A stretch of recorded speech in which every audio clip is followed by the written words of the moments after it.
Welcome to Man Does Tech, where I solve the problems you didn't even know you had. In this video, I will show how to fold Honda CRV back seat easy method. Start by lowering the headrests, slide the front seats forward, and locate the release strap under the cushion. Pull the strap firmly while lifting the seat back forward until it folds flat. Check that the seat clicks into place and that the latch engages fully. Practice the motions slowly once or twice to build confidence and avoid forcing anything. Begin by standing at the rear passenger door to get a clear view and reach the strap easily. Grip the strap firmly and pull straight up while guiding the seat back with your other hand. Keep one hand on the seat cushion to steady it and prevent sudden drops. Fold the seat back fully until it lies flat and press down to ensure the latch is engaged and the seat will not shift while driving.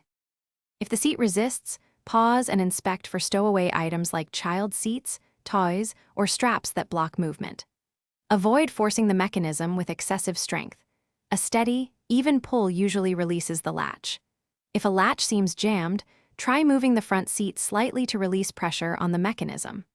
Always lower or remove headrests beforehand and test folding slowly to prevent damage or pinched upholstery. Thanks for watching. If you found this helpful, don't forget to like and subscribe.